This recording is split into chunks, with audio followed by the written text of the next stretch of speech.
The gunshot that shattered the crystal chandelier in the prosperous lady saloon sent Zelda Patterson diving behind the mahogany bar, her emerald silk dress catching on a nail as $300 worth of imported fabric tore like paper. She had arrived in Winnemucca, Nevada just 4 hours earlier on the westbound stage from San Francisco, expecting refined society and civilized company. But the year was 1884, and this dusty railroad town had other ideas about how to welcome an heiress worth $500,000. "Stay down, miss." The bartender, a grizzled man with more scars than teeth, pressed himself against the wall as another shot rang out, this one taking a chunk out of the mirror behind the bar. Zelda's heart hammered against her ribcage as she crouched in her ruined dress, her carefully pinned auburn hair coming loose in waves around her face. She had come west to inspect her late father's silver mine investments, armed with nothing but her business degree from a private Boston academy and an unshakable belief that money could solve any problem. The bullets whizzing overhead suggested otherwise. The saloon doors burst open and heavy boots thundered across the wooden floor. "Enough!" The voice that rang out carried absolute authority, deep and steady as bedrock. "Put the guns down, both of you, or I'll throw you in a cell so fast your heads will spin." The shooting stopped. Zelda risked a glance over the bar's edge and saw a tall figure silhouetted against the afternoon light streaming through the doorway. He wore dusty work clothes, a worn leather vest, and a hat that had seen better days. A silver star gleamed on his chest. "This does not concern you, Wells," one of the shooters growled. "Everything in this town concerns me when bullets start flying, Mackenzie. Now drop the iron or use it on me. Make your choice." There was a long, tense moment where Zelda held her breath. Then the distinct sound of 2 revolvers hitting the floor echoed through the suddenly silent saloon. "Good decision. Now get out, both of you. You can collect your weapons from my office in 3 days when you've sobered up and remembered how to act like civilized human beings." The troublemakers shuffled out, muttering curses under their breath. The man with the star turned slowly, surveying the damage.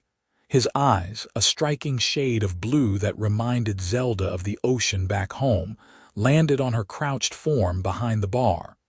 "You can come out now, miss. It's safe."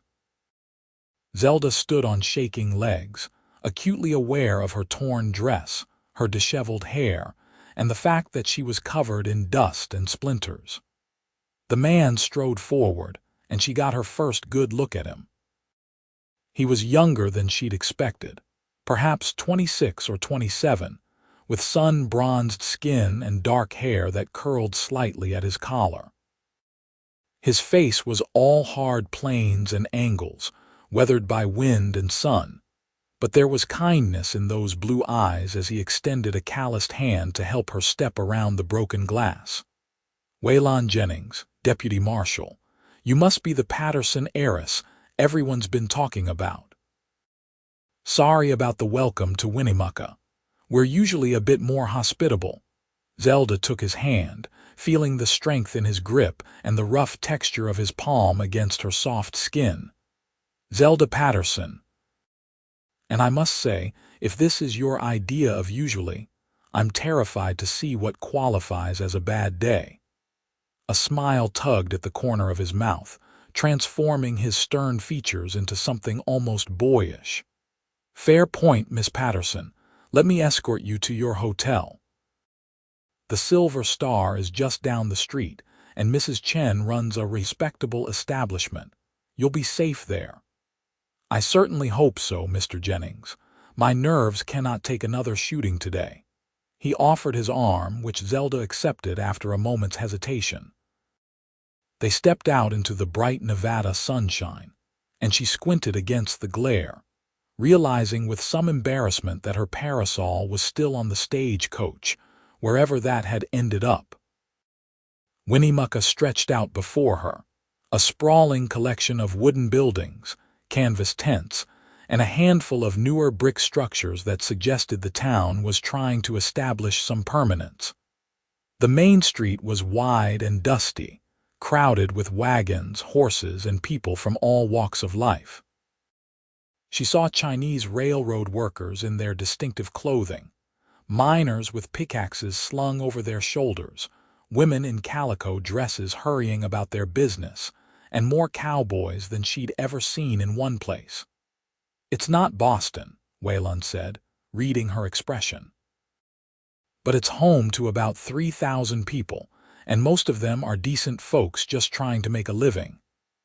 "I did not expect Boston," Zelda replied, stepping carefully to avoid a particularly deep rut in the road. "But I confess, I also did not expect quite so much shooting.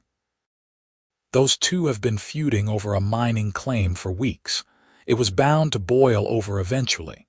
Usually, they have better sense than to do it in a crowded saloon, though." He guided her around a group of men loading supplies onto a wagon. "If you do not mind my asking, what brings a Boston heiress all the way to Winnemucca?" "Business," Zelda said shortly. Then, seeing his curious expression, she elaborated. "My father died 6 months ago. He had investments in several silver mines in this area, and I've come to evaluate them personally. His business partners back east seem to think I should simply trust their accounting and stay home to embroider pillows, but I have other ideas." Waylon's eyebrows rose. "You plan to inspect the mines yourself?" "I do." "Is that so shocking?" "No, madam, just unusual. Most ladies do not want anything to do with mining operations." "Most ladies were not raised by Jeremiah Patterson," Zelda said, a note of pride creeping into her voice. "My father believed in educating his daughter the same as he would have educated a son. I can read a balance sheet as well as any banker, Mr. Jennings, and I fully intend to see exactly where my inheritance is going." They reached the Silver Star Hotel, a 2-story wooden building with fresh white paint and a hand-carved sign.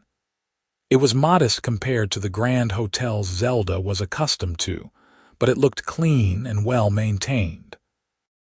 Waylon opened the door for her, and she stepped into a surprisingly pleasant lobby. The furniture was simple but polished to a shine, and lace curtains hung in the windows. A Chinese woman in her middle years stood behind the desk, her intelligent eyes taking in Zelda's disheveled appearance with barely concealed concern. "Mrs. Chen, this is Miss Zelda Patterson. She had a bit of trouble at the Prosperous Lady." "Shooting again, Mrs." Chen shook her head, her accent carrying the musical cadence of Cantonese. "Those two fools. Miss Patterson, welcome. Your room is ready. Top of stairs, second door on right. I bring hot water for washing in 10 minutes. "Thank you," Zelda said gratefully. "That sounds wonderful." Waylon tipped his hat. "I'll have someone bring your luggage from the stage depot. In the meantime, Miss Patterson, I'd advise staying in the hotel this evening. Tempers are still running hot, and I'd hate for you to get caught in another crossfire." "I appreciate your concern, Mr. Jennings, but I have business to conduct. I'm scheduled to meet with the foreman of the Silver Bell mine tomorrow morning, and I need to review my father's documents tonight. Then at least let me escort you to dinner later. The restaurant here serves good food, and you'll be safe with a deputy marshal at your table." Zelda studied him, trying to determine if this was mere politeness or something more. His expression was carefully neutral, but there was something in those blue eyes that made her pulse quicken in a way that had nothing to do with danger. "Very well, Mr. Jennings. 7 o'clock. 7 o'clock, he confirmed. "Rest well, Miss Patterson." After he left, Zelda climbed the stairs to her room, her mind whirling.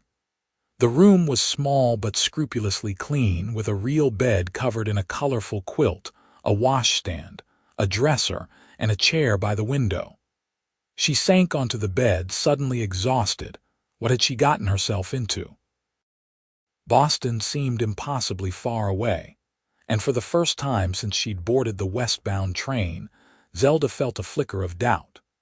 She was 23 years old, unmarried, and determined to prove she could manage her inheritance without a husband or male guardian. But sitting in this small room in a Wild West town, wearing a torn dress and still shaking from being shot at, she wondered if perhaps her aunt had been right. Maybe she should have stayed home. No. Zelda straightened her spine. She had not come all this way to give up at the first sign of trouble. Her father had taught her better than that. True to her word, Mrs. Chen arrived 10 minutes later with a pitcher of hot water and a sympathetic smile. "You wash, rest. I send girl to mend dress, yes. Cannot wear torn silk to dinner with handsome deputy." Zelda felt heat rise to her cheeks. "It's merely a business courtesy, Mrs. Chen. Deputy Jennings is concerned for my safety." Hum. Mrs. Chen's knowing smile suggested she saw right through that explanation. "You leave dress outside door, ready by 6:30. After the innkeeper left, Zelda stripped off the ruined gown and washed the dust and sweat from her skin. The water felt like heaven, and by the time she'd finished and wrapped herself in her robe, her luggage had arrived. She spent the next hour reviewing her father's documents, but her mind kept drifting to a certain deputy marshal with kind blue eyes and a steady voice that had cut through chaos like a knife. She barely knew the man. He was a working cowboy who'd somehow ended up wearing a badge, while she was a wealthy heiress from one of Boston's most prominent families. They lived in different worlds. And yet, when he'd taken her hand to help her through the broken glass, she'd felt something shift inside her, like a lock turning in a door she'd never known existed. Ridiculous. She was here for business, not romance. Zelda forced her attention back to the mining reports, losing herself in columns of numbers and assessments of ore quality, until a knock at the door announced the return of her mended dress. The girl who delivered it could not have been more than 16, with curious dark eyes and quick, skilled hands. "Mrs. Chen say you need help with buttons, miss." "Yes, please. What's your name?" "Mei Chen. I am Mrs. Chen, granddaughter." Her English was clearer than her grandmother's, touched with an accent that spoke of two cultures blending. "You meet Deputy Jennings for dinner. News travels fast in Winnemucca, I see." May giggled as she helped Zelda into the mended dress. The repair was nearly invisible, the torn silk expertly rewoven. "Everyone know everything in small town, miss, especially when fancy lady from Boston arrives, especially when deputy offers escort." "He's simply being polite," Zelda insisted, though even to her own ears it sounded weak. "Deputy Jennings is good man," May said, her tone turning serious as she fastened the long row of tiny buttons up Zelda's back. "He come to Winnemucca 2 years ago from ranch in Wyoming. Work as cowboy at Running J Ranch, but when old marshal need deputy, everyone say Waylon is right man. He fair, he brave, he kind." She paused. "He also very handsome, yes." Zelda caught sight of her reflection in the small mirror over the dresser. Her cheeks were definitely pink. "I had not particularly noticed." Hum. May's skeptical tone echoed her grandmother's earlier reaction. "You are all done, miss. Very pretty." After May left, Zelda sat down to pin up her hair, taking more care than usual with the arrangement. She told herself it was simply about maintaining proper appearances, but her fingers trembled slightly as she secured the final hairpin. When she descended the stairs at 7 o'clock, her heart was beating far too fast for what was supposedly just a business courtesy. Waylon stood in the lobby, hat in hand, and Zelda saw his eyes widen slightly as she approached. He'd changed out of his work-dusty clothes into clean trousers, a pressed white shirt, and a dark vest that emphasized his broad shoulders. His hair was still damp, suggesting he'd bathed before coming. "Miss Patterson, you look lovely. That dress is good as new. Mrs. Chen's granddaughter is quite talented with a needle," Zelda replied, accepting his offered arm. "Shall we?" The hotel dining room was modest but welcoming, with perhaps a dozen tables covered in checkered cloths. Most were occupied by miners and railroad workers enjoying their suppers, but Mrs. Chen led them to a quieter table near the window, away from the noise. "Thank you for agreeing to have dinner with me," Waylon said once they were seated. "I know you have not had the easiest introduction to our town." "That's putting it mildly, Deputy Jennings." Zelda accepted a menu from Mrs. Chen, scanning the surprisingly varied offerings. "Though I must admit, I've encountered worse in Boston. At least here the threats are direct. Back east they hide behind polite society and legal maneuvers. Sounds like there's a story there." "Several, actually. My father's death brought out the worst in many people I thought were friends. Business associates who suddenly tried to claim he owed them money. Distant relatives who appeared out of nowhere hoping for a share of the inheritance. And more than one gentleman who thought marriage to me would grant him control of my fortune." She set down the menu, meeting his eyes directly. "That's why I'm here, Deputy. I need to know exactly what assets I have and where they are, so I can protect them myself." "That takes courage," Waylon said quietly. "Coming all this way alone, or stubbornness, depending on who you ask." He smiled, that transformation of his stern features that made Zelda's breath catch.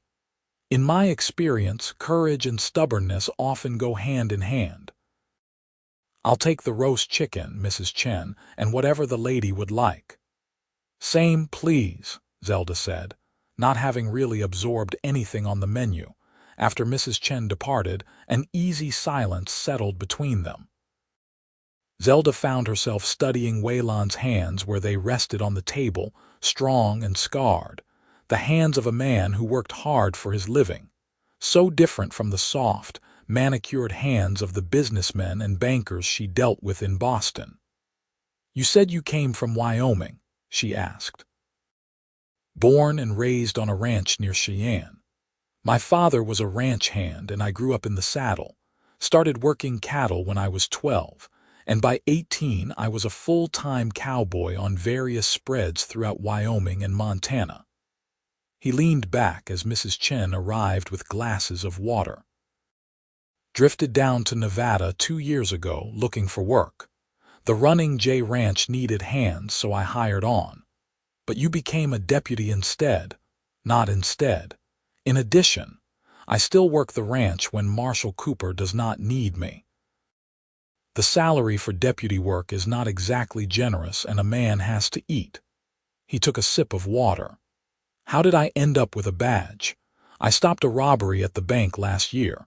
3 men came in with guns, planning to empty the vault. I happened to be there depositing my pay, and when one of them pointed a gun at Mrs. Whitmore, the bank manager's wife, I could not just stand by. Knocked 2 of them cold before they knew what hit them. And the third ran. The marshal caught him outside." Waylon's expression turned sheepish. "I broke my hand on the second man's jaw, could not work cattle for 6 weeks. Marshal Cooper offered me the deputy position to help me make ends meet until I healed. Turned out I liked the work well enough to keep doing it." Their food arrived, and Zelda discovered she was ravenous. The chicken was tender and flavorful, accompanied by roasted potatoes and green beans that tasted like they'd been picked that morning. They ate in comfortable silence for a few minutes before Waylon spoke again. "What was it like, growing up in Boston? I have never been further east than St. Louis." Zelda considered the question, trying to find words to describe a world so different from this one.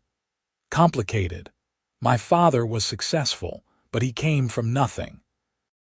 He built his fortune through hard work and smart investments, but Boston society never fully accepted him because he lacked the proper pedigree. My mother died when I was 8, and after that, Father threw himself into business and raising me.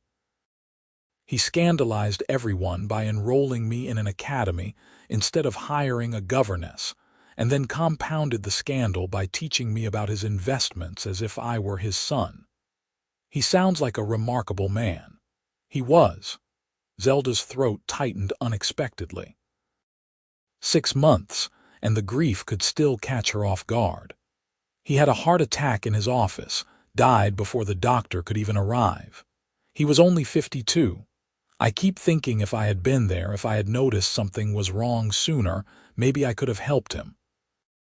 Or maybe it was just his time, Waylon said gently. I lost my mother to influenza when I was 16. Spent years wondering if there was something I could have done differently, some way I could have saved her. But the truth is, sometimes people leave us and it's not our fault. It just is. Their eyes met across the table, and Zelda felt that strange connection again, like a thread pulling taut between them. Here was someone who understood loss, who did not offer empty platitudes or try to hurry her past her grief. "Thank you," she said softly, "for understanding." "Any time, Miss Patterson. Please call me Zelda. After you saved me from a gunfight, I think we can dispense with formalities." His smile lit up his entire face. "Zelda. And you can call me Waylon or just Way if you prefer. That's what my friends call me." "Way," she tested the name, liking the way it felt in her mouth. "It suits you." They finished dinner trading stories, Zelda about her education and her father's business dealings, Waylon about ranch life and the 1,000 small adventures that made up a cowboy's existence. She learned he could rope a steer in under 10 seconds, that he'd once saved a calf from a mountain lion, and that he had a younger sister named Sarah who was teaching school in Cheyenne. He learned that Zelda spoke 3 languages, could calculate compound interest in her head, and had once scandalized Boston society by attending a lecture on Darwin's theories at Harvard. The dining room had emptied around them, and Mrs. Chen was making pointed glances at the clock before they finally stood to leave. Waylon walked Zelda to the stairs, and they paused at the bottom, neither quite ready for the evening to end. "I have business at the Silver Bell mine tomorrow," Zelda said. "I'm told it's about 5 miles outside of town. You know it." "I do. It's a good operation, as mines go. The foreman, Tom Ridley, is honest enough, though he's got a temper when things do not go his way." Waylon frowned slightly. "You planning to ride out there alone?" "I had intended to hire someone to drive me. Let me take you. I want to check on a report of cattle rustling near that area anyway, so it would not be out of my way. And I'll feel better knowing you arrive and return safely." Zelda knew she should refuse. She was perfectly capable of hiring transportation on her own, and she did not need a man to protect her. But the thought of spending more time with Waylon, of seeing him in his element on horseback under the wide Nevada sky, was too tempting to resist. "All right. What time should I be ready?" "Dawn. It will take us about an hour to reach the mine, and you'll want to start your inspection while it's still relatively cool.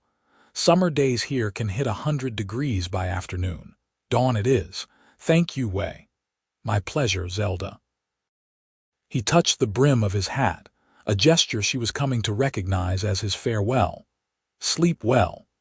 Zelda climbed the stairs to her room, her mind racing. She prepared for bed mechanically, washing her face and brushing out her hair, but sleep was a long time coming. When she finally drifted off, her dreams were filled with blue eyes and a voice that made her feel safer than all her father's money ever had. True to his word, Waylon arrived at the hotel just as the eastern sky was beginning to lighten. Zelda, dressed in her most practical traveling suit, a cream-colored ensemble with a divided skirt that would allow her to ride if necessary, found him waiting with 2 horses. His own was a rangy bay gelding that looked built for speed and endurance. The second was a pretty sorrel mare with a gentle eye and a lady's saddle. Borrowed her from the running jay, Waylon explained, helping Zelda into the saddle. Her name is Rosie, and she's got the smoothest gait you'll ever find. The ranch owner, Jackson, uses her for his wife when they ride out together. She's lovely. Zelda gathered the reins, settling herself comfortably. She'd learned to ride as a child, though her recent experience was mostly limited to sedate trots through Boston parks. This promised to be very different. They set out through the quiet streets of Winnemucca, the town just beginning to stir as shopkeepers opened their doors and early workers headed to their jobs.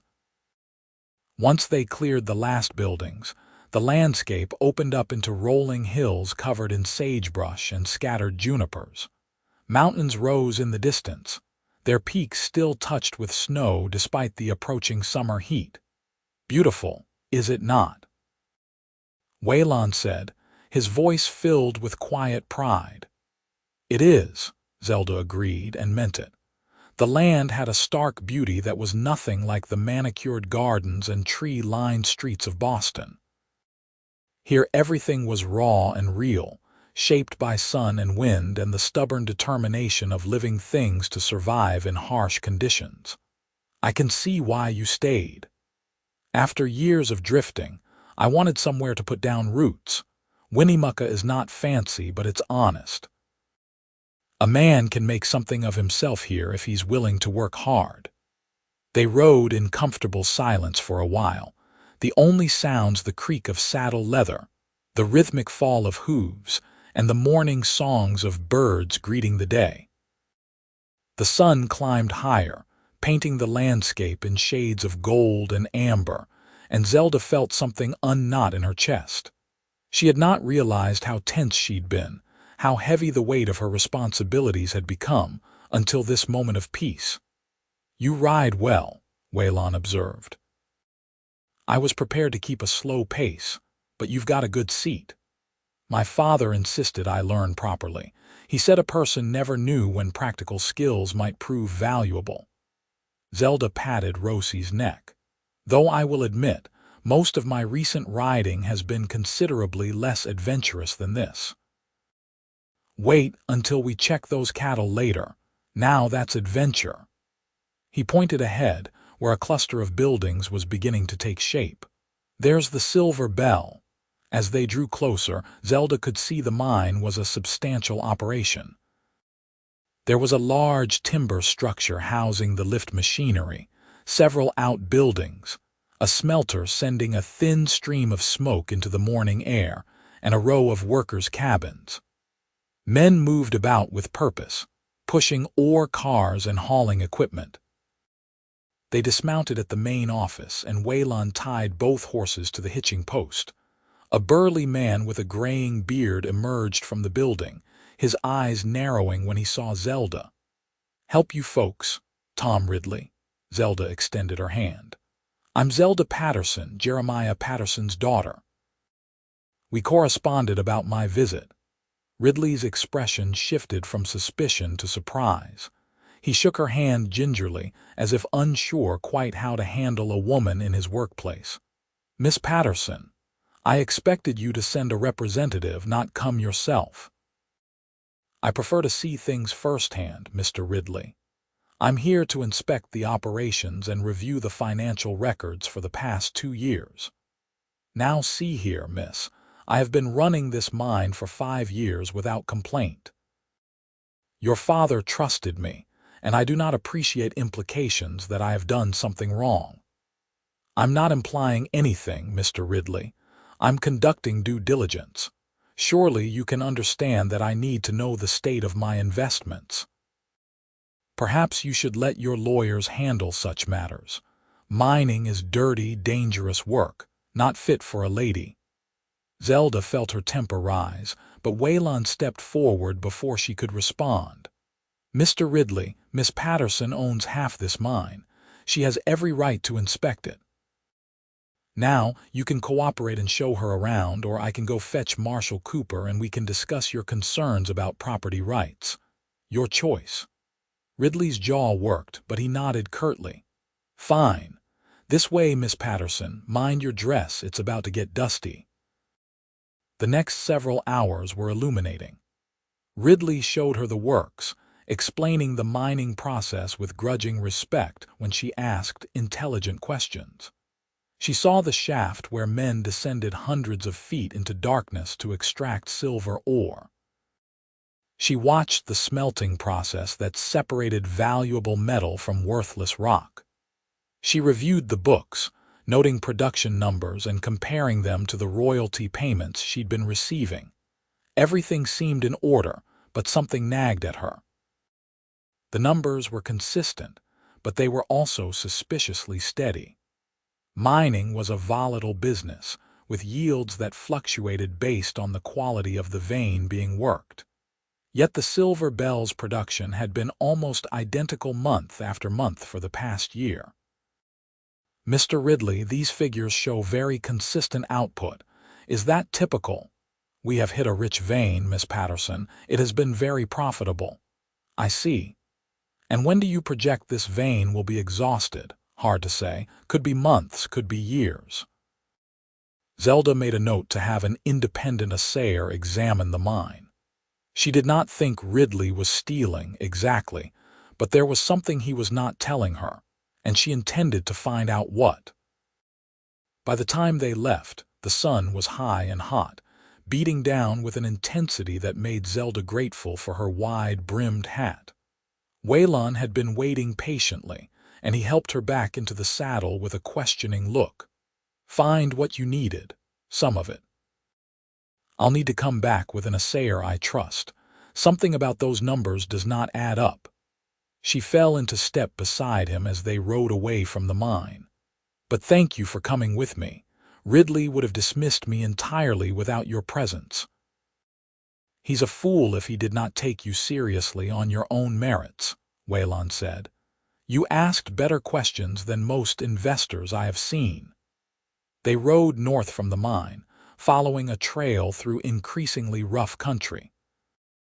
Waylon explained he was looking for signs of the rustlers who had been plaguing local ranches, stealing cattle in small numbers that added up over time. "It's probably just opportunistic thieves," he said, dismounting to examine tracks in a sandy wash. "Taking one or two head at a time so it's not noticed right away. But Jackson at the Running J is down about 20 cattle over the past 3 months, and that's enough to cut into profits." Zelda watched him work, impressed by his competence. He could read the ground like she read financial statements, seeing stories in the pattern of hoofprints and disturbed earth. After a few minutes, he swung back into the saddle, his expression grim. 4 horses, one heavily loaded, probably had a butchered steer tied on. "Trail heads east toward the rail line. They are likely selling the meat to the railroad camps. Can you catch them? Not today, but I know where to look now. I will get a posse together and check those camps." He glanced at the sun. "We should head back. Are you hungry?" Zelda realized she was famished. "Very. Good, because I know a spot about a mile from here with the best view in Nevada. We can have lunch there." They rode to a small plateau overlooking a valley painted in sage green and rust red.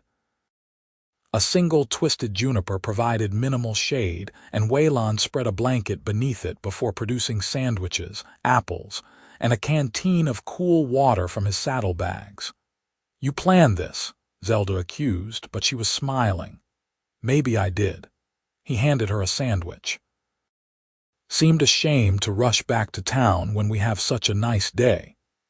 They ate in companionable silence, and then Zelda found herself talking about her father, sharing memories she had kept locked away since his death. Waylon listened without interrupting, his presence a quiet comfort, and when tears finally came, he simply handed her his handkerchief and waited. "I am sorry," she said, wiping her eyes. "I do not usually fall apart like this." "You are not falling apart, you are grieving. There's a difference." He leaned back against the juniper trunk. "When my mother died, I did not cry for months. kept thinking I had to be strong for my father and sister. Then one day I was out riding, checking fence line, and I came across this meadow absolutely covered in wildflowers. They were my mother's favorite. And I just lost it, sat there in the dirt and cried like a baby. But after I felt better, lighter somehow. Do you still miss her? Every day. But it does not hurt quite so sharp anymore. The grief becomes part of you, something you carry rather than something that crushes you. Zelda looked out over the valley, thinking about his words. I fear I will forget him.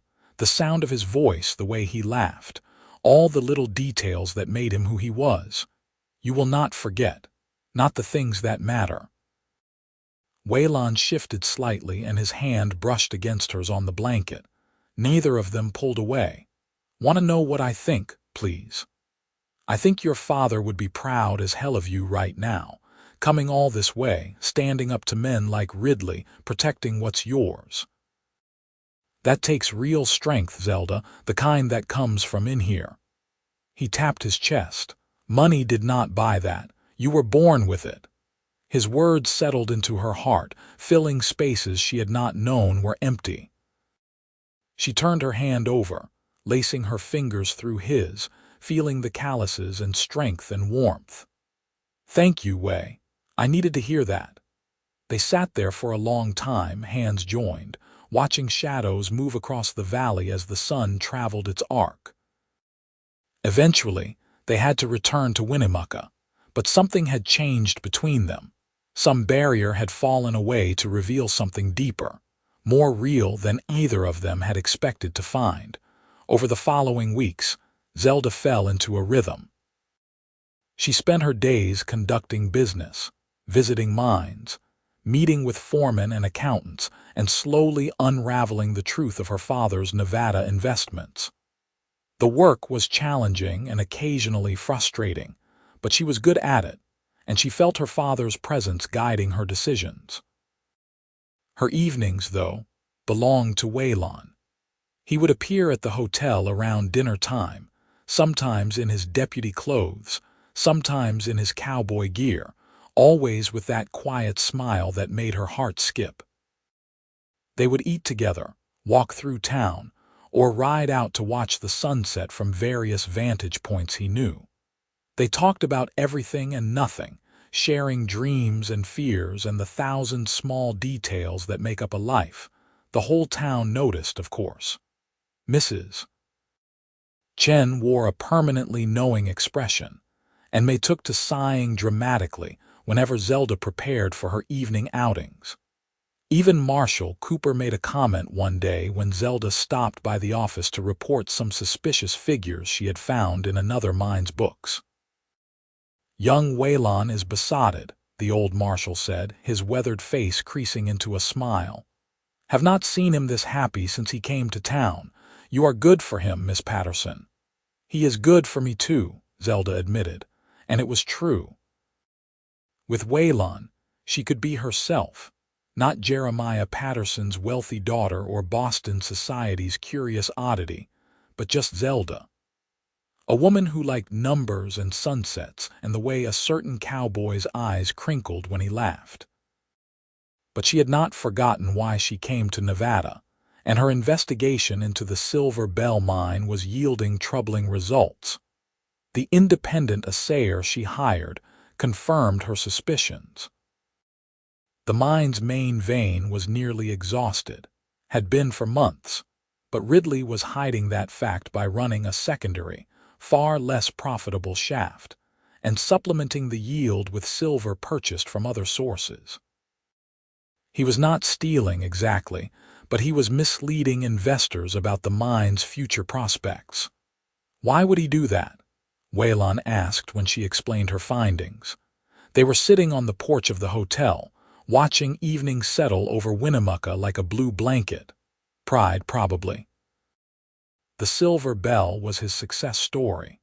Admitting the vein is playing out means admitting his glory days are over, so he is cooking the books just enough to make things look stable. Zelda sighed. I will have to confront him, and it will not be pleasant. He might need to be replaced. You have worked hard to uncover this. Do not let him make you feel bad about holding him accountable. I know. It is just difficult. He is not a bad man, just a stubborn one who let his ego cloud his judgment. Waylon took her hand, his thumb tracing circles on her palm. You are going to be a remarkable businesswoman, Zelda Patterson. Your father would be so proud. I hope so. She leaned against his shoulder, breathing in the scent of leather and sage that always clung to him. I need to return to Boston soon. Once I finish here, I have other investments that need attention, business that cannot be conducted by telegram. She felt him tense. How soon? 3 weeks, maybe 4. Her throat tightened. There are lawyers to meet, contracts to sign, 1,000 details that require my physical presence. And after, I do not know. My life is back east. The house, my father's companies, everything I have been working to preserve. She lifted her head to look at him. But I do not want to think about that tonight. Tonight, I just want to be here with you. His eyes searched hers, and she saw her own conflict reflected there. They had been dancing around the inevitable question for weeks now, both aware that their time together had an expiration date. But addressing it meant acknowledging a problem neither of them knew how to solve. Zelda, He started, then stopped, seeming to wrestle with something. Never mind, you are right, let us just enjoy tonight. He stood, pulling her gently to her feet. Come with me, I want to show you something. Now it is nearly dark. Trust me, she did. That was the terrifying, wonderful truth. She trusted him completely. In a way, she had never trusted anyone except her father. So she let him lead her to where their horses waited, already saddled as if he had planned this. They rode through the gathering darkness, leaving the lights of town behind, and Zelda felt a thrill of adventure mixed with just a hint of nervousness. Where are we going? You will see. About 30 minutes later, they crested a hill and Zelda gasped. Below them, a valley spread out under the rising moon, and scattered through the grass were hundreds of wildflowers that glowed white in the moonlight. The effect was magical, like stars had fallen to earth and taken root. Evening primrose, Waylon said softly. They only bloom at night. I found this place a few months ago and have been waiting for the right person to share it with. They dismounted and walked among the flowers, the blooms releasing a sweet fragrance as their movements disturbed the plants. The moon was nearly full, providing enough light to see by, and Zelda felt as if they had stepped into a fairy tale. This is the most beautiful thing I have ever seen, she whispered. Second most beautiful. Waylon was looking at her, not the flowers, and the intensity in his gaze made her breath catch. Zelda, I know we have not talked about what this is between us. I know you have to go back to Boston, and I know I am just a working cowboy with nothing to offer someone like you. But I need you to know something before you leave. Please, let me finish. I have been trying to find the right words for weeks now, and I am not a man who is good with fancy speeches. But you have turned my whole world upside down, Zelda Patterson.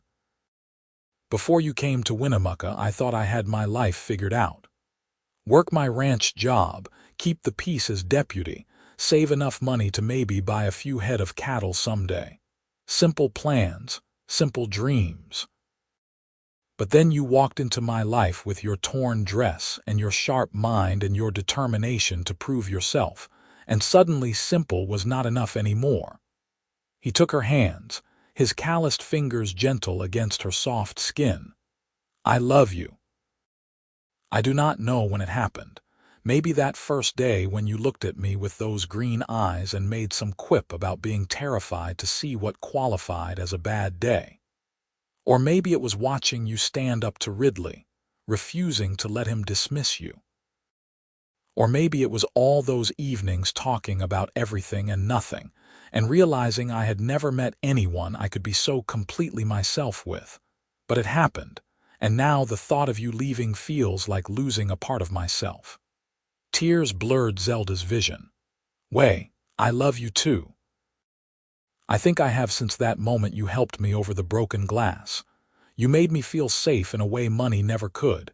You see me, not my fortune or my name, just me. Do you have any idea how rare that is, how precious? So we love each other. That is a start, at least. But it is not enough, is it? The tears spilled over now. I have responsibilities in Boston, employees who depend on me, contracts and obligations I cannot simply abandon. And you have your life here. The ranch, your deputy work, this place you have made your home. Come with me. He pulled her close, and they stood among the night-blooming flowers, holding each other under the Nevada moon. I do not have answers, Zelda. I wish I did. All I know is that losing you is going to hurt worse than anything I have ever felt, and I am not ready to accept that this is all we get. 3 months together and then a lifetime apart. Neither am I. She buried her face in his chest, breathing in his familiar scent, memorizing the feel of his arms around her. But I do not know what else to do. They stayed there for a long time, taking comfort in each other's presence, neither willing to be the first to let go. Eventually, though, the night grew cold and they had to return to town. They rode slowly, both lost in thought, and when Waylon helped her dismount at the hotel, he cupped her face in his hands and kissed her. It was their first kiss, tender and sweet and tinged with desperation. Zelda melted into it, her hands fisting in his shirt, trying to pour 3 months of growing love into that single moment. When they finally broke apart, both were breathing hard. I should not have done that, Waylon said, his forehead resting against hers. That only makes this harder. I am glad you did. I have been wanting you to kiss me for weeks. He smiled, that wonderful transformation of his stern features. Really? Because I have been terrified you would slap me if I tried. Idiot. She kissed him again, quickly this time. Good night, Way. Good night, Zelda. She climbed the stairs to her room, her lips still tingling, her heart simultaneously soaring and breaking. She loved him. He loved her. And she had absolutely no idea how to make that enough. The next 3 weeks passed in a blur of business and stolen moments. Zelda confronted Ridley about the mine's true state, and after much heated discussion, they agreed on a plan to honestly report the decline in production and explore new sites. She visited her other investment properties, put systems in place to detect fraud, and hired trustworthy managers to send her regular reports. She also quietly purchased shares in the Running J Ranch, though she told no one except the ranch owner, Jackson, who agreed to keep it confidential for now. Through it all, Waylon was her constant companion. They spent every free moment together, going on long rides, sharing meals, talking until late at night. They kissed often, each embrace becoming more passionate, though Waylon always pulled back before things went too far. Not like this, he said one evening when they were alone at his small cabin, her sitting on his lap as they kissed on his worn sofa. Not when I do not know if I will ever see you again. I want to do right by you, Zelda. I know. She touched his face, tracing the line of his jaw. You are a good man, Waylon Jennings, better than I deserve. You have that backwards, honey. The endearment made her heart clench. In Boston, men called women my dear or madam with calculated formality. Way's simple honey carried more genuine affection than all the flowery compliments she had ever received. 4 days before she was scheduled to leave, Zelda made a decision. She was sitting in her hotel room, reviewing the arrangements for her journey, when the truth hit her with perfect clarity. She could go back to Boston and manage her father's legacy. She had set up good systems, hired competent people, and proved she was capable of protecting her inheritance. But in doing so, she had also proved something else. She did not need to be physically present in Boston to maintain control of her investments. The telegraph and rail system connected the country now. She could manage from anywhere, really, as long as she made occasional trips back east for important matters. What she could not manage from a distance was a relationship with the man she loved. That required presence, commitment, being there for the daily moments that built a life together. And when she thought about where she wanted to be, who she wanted to be with, the answer was blazingly obvious. She found Waylon at the marshal's office, reviewing wanted posters with Marshal Cooper. He looked up when she entered, and his face lit up in that way that always made her feel like the most important person in his world. "Zelda, is everything all right? I need to talk to you, privately." They walked to his cabin, her hand tucked into his arm, her heart racing. Once inside, she turned to face him, taking a deep breath. "I am not going back to Boston." "Well, I am, but only long enough to settle affairs and pack my things. Then I am coming back here to Winnemucca to you." He stared at her, his expression frozen in shock. "Zelda, you cannot just give up your life back east." "I am not giving it up. I am relocating it. I have spent the past weeks putting systems in place precisely so I could manage from a distance if needed. I will need to return to Boston periodically for important meetings, but with the telegraph, I can conduct most business remotely. My father's companies have good managers. They do not need me looking over their shoulders every day." She took his hands. "But I need you every day. And you need to be here where your work is, where your home is. So I am coming to you." "That is crazy." But he was smiling now, that brilliant smile that transformed his whole face. "You are talking about leaving everything you have ever known to live in a dusty Nevada town, with a cowboy who makes maybe $60 a month between his two jobs. I am talking about choosing love over comfort, about building a life with the man who makes me happier than I have been since my father died. About waking up every morning with you beside me and falling asleep every night in your arms. That is not crazy, Way.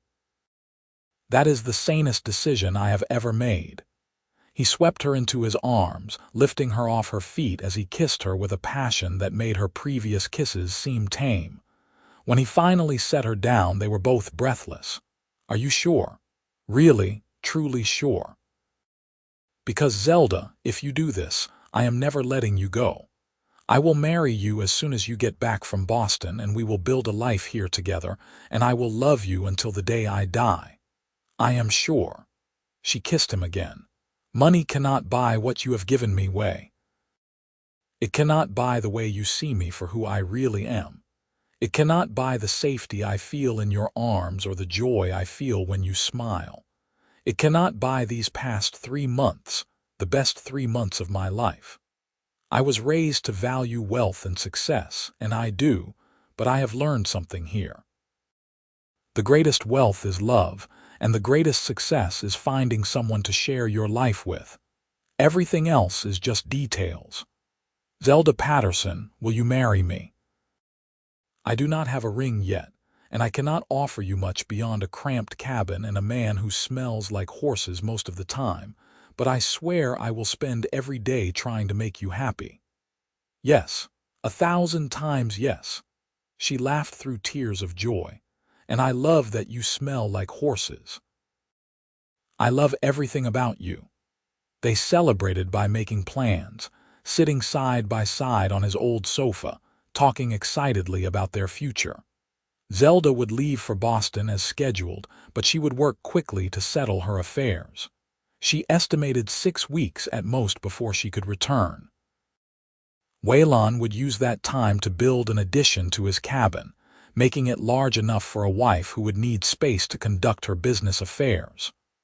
"Or we could buy a bigger place," Zelda said. "I do have considerable resources, Way.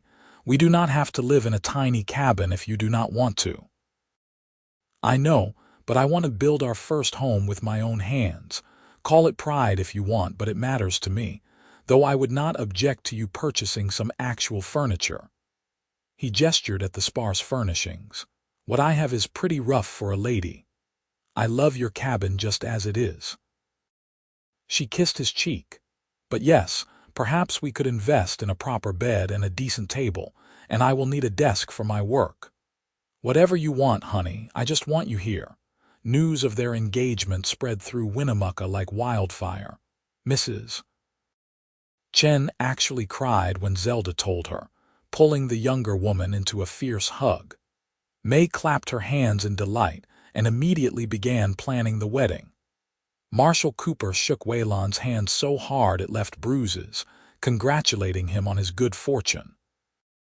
Even Tom Ridley, when he heard, grudgingly admitted that Waylon was getting a remarkable woman. The remaining days before Zelda's departure were bittersweet. They spent every possible moment together, making memories to sustain them through the coming separation. On her last night in Winnemucca, Waylon took her back to the valley of night-blooming primrose. This time, he had a ring, a simple gold band with a small diamond that he admitted had cost him 3 months' salary. "It is not fancy," he said as he slipped it on her finger under the moonlight. "But it is real like us. It is perfect." Zelda held her hand up, watching the diamond catch the moonlight. "I would not want anything else." They stood among the white flowers, holding each other close and made promises that needed no words. When they finally rode back to town in the pre-dawn hours, Zelda felt both heartbroken at leaving and excited for their future. The stage pulled out at 8 o'clock that morning. Half the town turned out to see her off, testimony to the place she had carved for herself in their community over the past 3 months. Waylon held her until the last possible moment, then helped her into the coach. 6 weeks, he said firmly. "Not a day longer or I am coming after you." 6 weeks, she agreed. "I love you, Way." "I love you too, Zelda. Travel safe." The stage pulled away, and Zelda watched through the window as Winnemucca and the man she loved disappeared into the distance. She allowed herself a few tears, then dried her eyes and pulled out her notebook. She had 6 weeks to reorganize her entire life, and there was no time to waste on self-pity. She had work to do. The return journey to Boston was long and exhausting. Zelda traveled by stage to the railroad, then spent days on trains crossing the country. She used the time productively, drafting letters to her father's business partners and making lists of everything that needed to be accomplished. By the time she reached Boston, she had a clear plan of action. Her aunt, Beatrice Patterson, met her at the train station with a carriage and a disapproving frown. Aunt Beatrice had been managing the Boston house in Zelda's absence, and from the set of her jaw, she had opinions about her niece's extended Western adventure. "You look thin," Aunt Beatrice announced as Zelda climbed into the carriage, "and sunburned. That dreadful Nevada climate has been terrible for your complexion." "Hello, Aunt Beatrice. I missed you too." Zelda settled onto the seat, suddenly aware of how different she must seem. 3 months in the West had changed her in ways that went beyond a sun-kissed complexion. She stood straighter, spoke more confidently, met the world with a directness that would have scandalized Boston society. "Well, are you going to tell me about this telegram I received announcing your engagement? To a cowboy of all people. Zelda, please tell me this is some sort of joke." "It is not a joke. His name is Waylon Jennings. He is a rancher and deputy marshal, and I am going to marry him. In fact, that is one of the things we need to discuss. I will be relocating to Nevada permanently." The carriage ride home was tense. Aunt Beatrice cycled through shock, outrage, and finally a sort of resigned acceptance that her niece was determined to ruin her life. By the time they reached the Patterson townhouse, a stately brick building in Beacon Hill, she had moved on to practical concerns. "If you insist on this madness, at least marry him properly. We will need at least 6 months to plan a suitable wedding. I will contact the minister at First Church, and we can discuss possible dates. We will marry in Winnemucca in 6 weeks," Zelda said firmly. "It will be a small ceremony, nothing fancy. You are welcome to attend if you wish, Aunt Beatrice, but I will understand if you prefer not to make the journey." Over the following weeks, Zelda worked tirelessly to settle her affairs. She met with her father's business partners, explaining her plans to manage remotely. Some were skeptical, but she had set up such effective systems during her Nevada trip that they could not really argue. She promoted several employees to senior positions, giving them authority to make day-to-day decisions while she maintained final approval on major matters. She established regular reporting schedules and made it clear she expected detailed telegrams, keeping her informed of any significant developments. The hardest part was the house. Walking through the rooms where she had grown up, she felt her father's absence keenly. But she also realized the house was just a building, full of memories but not alive with them. Her father was gone, and no amount of clinging to his possessions would bring him back. After much consideration, she decided to keep the house but lease it to a respectable family. That way she would have a place to stay during her periodic visits to Boston, but it would not sit empty and sad. She packed carefully, taking clothes and personal items, her father's important papers, and several pieces of furniture she knew she would need in Nevada. Everything else could be shipped later if necessary. She also visited her father's banker and made arrangements to wire a substantial sum to a Winnemucca bank. She and Way would need funds to expand the cabin, buy furnishings, and perhaps invest in the ranch. The weeks flew by in a whirlwind of activity. True to her prediction, it took almost exactly 6 weeks to settle everything to her satisfaction. She booked her return journey, sent a telegram to Waylon with her arrival date, and spent her final evening in Boston sitting in her father's study, saying goodbye.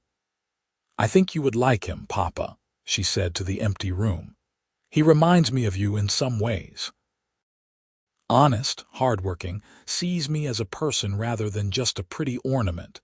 You always said I should marry for love if I married at all. Well, I found it in the last place I expected. I hope I am making you proud." She could almost hear his voice in her head, gruff and warm. "You are always making me proud, Zelda girl. Now go build yourself a good life out there in the West, and do not let that cowboy slack off. Make him work for the privilege of having you." Zelda smiled through tears, touching the desk where her father had taught her to calculate interest rates and read contracts. Then she stood, squared her shoulders, and walked out of the room without looking back. Her future was waiting in Nevada. Aunt Beatrice surprised her by insisting on making the journey west for the wedding. "Someone from the family should be there," she said with a sniff. "Even if you are determined to commit social suicide." They traveled together, and somewhere around Chicago, Aunt Beatrice softened slightly. "You do look happy," she admitted, watching Zelda gaze out the train window at the passing landscape. "I have not seen you smile like this since before your father died. Perhaps this cowboy is good for you after all." "He is, Aunt Beatrice. You will see." When the stage finally rolled into Winnemucca after weeks of travel, Zelda's heart leapt at the sight of a familiar figure waiting at the depot. Waylon stood beside his bay gelding, wearing clean clothes and a nervous expression. The moment the stage stopped, Zelda practically leapt from the coach, propriety forgotten, and ran into his arms. He caught her, spinning her around, both of them laughing and crying at once. "You are here. You are really here. I am here. I am home." She kissed him, not caring who was watching. "I missed you so much." "Not half as much as I missed you. 6 weeks felt like 6 years. He finally set her down, then seemed to notice the elegant older woman watching them with a mixture of disapproval and amusement. "You must be Miss Beatrice Patterson. I am Waylon Jennings. Thank you for making the journey." Aunt Beatrice studied him critically, taking in his sun-weathered face, his working man's hands, his simple clothes. Then she extended her hand. "Mr. Jennings, I hope you know what you are getting with my niece. She is brilliant, stubborn, and completely unused to the sort of hardship I imagine is common out here." "Yes, madam, I do know, and I promise to spend every day of my life proving I am worthy of her trust." He shook her hand firmly, meeting her eyes with that steady gaze that had won Zelda over months ago. "I do not have much to offer in terms of wealth or position, but I love her more than anything in this world, and I will do everything in my power to make her happy." Something in Aunt Beatrice's stern expression softened. "See that you do, young man. Now, where might I find lodging? I understand I am here for a wedding." The wedding took place 3 days later in a small church on the edge of town. Zelda wore a cream-colored dress she had brought from Boston, simple but elegant, with her mother's pearls at her throat. Waylon wore a new suit that he admitted Mrs. Chen had bullied him into buying, and he looked so handsome Zelda's breath caught when she saw him waiting at the altar. The church was packed. Mrs. Chen and May sat in the front row, both dabbing at their eyes. Marshal Cooper stood as Waylon's best man, looking proud as a father. Jackson from the Running J Ranch attended with his wife, along with seemingly half the town. Even Tom Ridley was there, having become grudgingly respectful of Zelda's business acumen. The ceremony was short and sweet. Zelda and Waylon exchanged vows they had written themselves, promising to love and support each other through whatever challenges life brought. When the minister finally pronounced them husband and wife, Waylon kissed her with such tenderness that several women in the congregation sighed audibly. The reception was held in the hotel dining room, which Mrs. Chen had decorated with wildflowers and white ribbons. There was food, music provided by a surprisingly good fiddle player, and dancing that went on until late in the evening. Zelda danced with her new husband, with Marshal Cooper, with Jackson, and even convinced Aunt Beatrice to take a turn around the floor. As the celebration wound down, Waylon swept Zelda into his arms and carried her out to his waiting horse, amid cheers and laughter from the assembled guests. They rode together through the moonlit streets to his cabin, which was no longer quite so small. True to his word, Waylon had spent the past 6 weeks building an addition. The cabin now had 2 bedrooms, a proper kitchen, and a dedicated office space with a large desk where Zelda could conduct her business. "Wait," Waylon said before she could enter. "I want to do this right." He carried her over the threshold, both of them laughing like children. Inside, the cabin glowed with lamplight, revealing new furniture, curtains on the windows, and a real bed in the main bedroom instead of Waylon's old narrow cot. "Way, it is beautiful. When did you have time to do all this?" "I had help. Jackson and some of the other ranch hands pitched in on the building. Mrs. Chen and May helped with the furnishing and decorating. Everyone wanted to help, Zelda. This whole town has adopted you as one of their own." She looked around at their home, humble by Boston standards but filled with love and care, and felt tears prick her eyes. "I never imagined I could be this happy. 3 months ago I was just here on business, planning to stay a few weeks and leave. Now I am married to the man I love in a town that has become my home, starting a whole new life." Waylon pulled her close, his hands gentle on her waist. "No regrets, not even a little one, not even a tiny one. Way back in Boston, I had everything money could buy. Fine clothes, a beautiful house, entry into the best society. But I was lonely. I was trying to fill a role people expected me to play, to be the perfect heiress, the dutiful daughter managing her father's legacy. It was all so empty." She cupped his face in her hands. "You gave me something money cannot buy. You gave me yourself, no pretense, no games.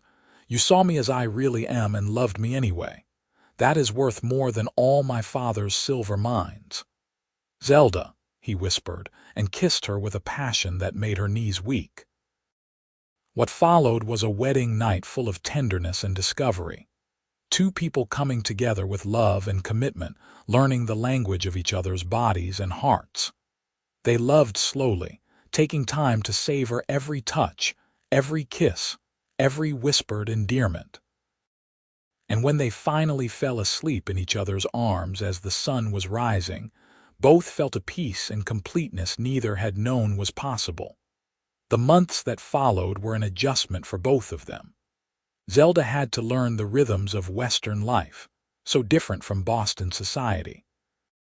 She learned to cook simple meals on a wood stove, to mend clothes, to manage a household on a working man's budget supplemented by her own income. She also maintained her business interests, spending hours at her desk sending telegrams, reviewing reports, and making decisions about investments and operations. It was a strange blend of domesticity and commerce, but it suited her. Waylon continued his work at the ranch, and as deputy marshal, though he made sure to be home every evening for dinner with his wife. He taught Zelda to shoot, reasoning that a woman living in Nevada should know how to handle a gun. He took her riding through the beautiful country he loved, sharing his favorite spots. And he proved to be a surprisingly attentive husband, always aware of her needs, supportive of her business work, and deeply affectionate. Their first real test came 4 months into their marriage when Zelda realized she was pregnant. The news filled her with joy and terror in equal measure. She was going to be a mother, something she had wanted but never quite let herself plan for. But pregnancy and childbirth were dangerous, especially out here far from the sophisticated medical care of Boston. Waylon's reaction was immediate and protective. "We are going to San Francisco," he announced, "or back to Boston if you prefer, somewhere with real doctors and hospitals. I am not taking chances with you or the baby. We cannot just leave for months. You have responsibilities here, and I have businesses to run. Nothing is more important than you." His voice was fierce, his hands gentle on her still flat stomach. "Zelda, I cannot lose you." "I will not lose you." They compromised. Zelda would stay in Winnemucca for her pregnancy under the care of Doc Morrison, an older physician with 40 years of experience. But when her time grew close, they would travel to Carson City, the state capital, which had a newer hospital. Waylon would take a leave of absence from his deputy work, and Jackson agreed to do without him at the ranch for as long as necessary. The pregnancy progressed normally, though Zelda found herself constantly exhausted in the early months. She continued her business work as much as possible, but had to delegate more to her managers back east. Waylon was endlessly patient, bringing her tea when she was nauseous, rubbing her feet when they swelled, reading aloud to her in the evenings. Aunt Beatrice, who had returned to Boston after the wedding, surprised them by coming back to Nevada for the birth. "You need family at a time like this," she said firmly when she arrived 6 weeks before the baby was due. "Besides, I want to meet my great niece or nephew." True to their plan, they traveled to Carson City a month before the expected due date, taking rooms at a hotel near the hospital. Waylon was like a caged animal, anxious and restless, checking on Zelda constantly. She found his concern simultaneously annoying and deeply touching. "I am not made of glass," she told him on one of the rare occasions he left her side. "Women have been having babies for thousands of years, Not my wife having my baby," he said stubbornly. "That is different." When labor finally started on a warm September evening in 1885, Waylon held Zelda's hand through every contraction, his face almost as pale as hers. Aunt Beatrice assisted the doctor, proving surprisingly competent in the birthing room. and after 14 hours of labor that felt like an eternity, Zelda delivered a healthy baby boy with a lusty set of lungs and his father's dark hair. "A son," the doctor said, placing the squirming infant on Zelda's chest. "Congratulations, Mrs. Jennings." Zelda looked down at the tiny face, at the miniature fingers grasping at air, and felt a love so fierce it took her breath away. "Hello, little one. We have been waiting for you." Waylon was crying openly, something she had never seen before. He touched the baby's head with one trembling finger, his expression full of awe. "He is perfect. Zelda, he is just perfect. Thank you. Thank you for this gift." They named him Jeremiah Waylon Jennings after both grandfathers, though they called him Jeremy. He was a good baby, sleeping in reasonable stretches and nursing well, and Zelda recovered quickly from the birth. Within 2 weeks, they were able to return to Winnemucca, showing off their son to the whole town. Mrs. Chen declared Jeremy the most beautiful baby she had ever seen, and immediately began spoiling him with hand-knitted blankets and tiny embroidered outfits. Marshal Cooper carved a wooden rattle. Even Tom Ridley sent a silver spoon as a christening gift. The whole town embraced this new addition to their community. Zelda adjusted to motherhood with the same determination she had brought to business. She learned to nurse the baby while reviewing financial reports, to conduct telegram conversations while rocking him to sleep. Waylon proved to be a devoted father, coming home between shifts to hold his son, changing diapers without complaint, walking the floor during fussy nights so Zelda could rest. "I never knew I could love anything this much," he confessed one night, watching Jeremy sleep in his cradle. "I thought what I felt for you was the deepest love possible, but this is different. It is like my heart has expanded to hold more than I knew it could." "I know exactly what you mean." Zelda leaned against her husband's shoulder, both of them watching their sleeping son. "We made him, Way. This perfect little person is half you and half me, and he is the best thing we have ever done." The years that followed brought changes and challenges. Zelda continued managing her investments, proving that a woman could successfully run business enterprises from anywhere with access to telegraph service. The silver mines played out as she had predicted, but she had diversified into other industries. Railroads, agriculture, even a small textile mill in Massachusetts. Her wealth continued to grow, and she used it wisely, investing in Winnemucca's growth and providing quiet support to families in need. Waylon eventually left his deputy position to focus full-time on ranching. With Zelda's financial backing, they bought a significant stake in the running J Ranch, becoming partners with Jackson. The ranch flourished under their management, and Waylon found deep satisfaction in working the land and raising cattle. He never lost his practical cowboy sensibility, though, insisting on doing his share of the hard physical work, despite Zelda's protests that he could hire men for that. "I am a working cowboy," he would say. "That is who I am, Zelda. Your money did not change that, and I do not want it to." She understood. In a way, that stubborn independence was part of what she loved about him. He had married her, not her fortune, and he was determined to contribute equally to their partnership. So she let him work himself exhausted during calving season and long cattle drives, and simply made sure there was hot food and a warm bed waiting when he came home. Jeremy grew from a sweet baby into an energetic toddler, and then a curious child. He had his father's blue eyes and his mother's quick mind, equally at home on horseback, or sitting at Zelda's desk learning his letters and numbers. They gave him a brother when he was 3, a little boy they named Thomas after Waylon's father. 2 years later came a daughter, Sarah, named for Waylon's sister.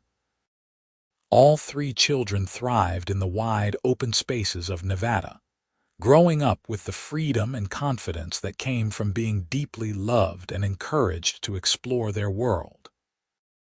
Aunt Beatrice became a frequent visitor, officially retiring to a house she bought in Winnemucca to be near her great-nieces and nephew. She never quite lost her Boston propriety, but she softened considerably, often found playing with the children or helping Zelda with business matters.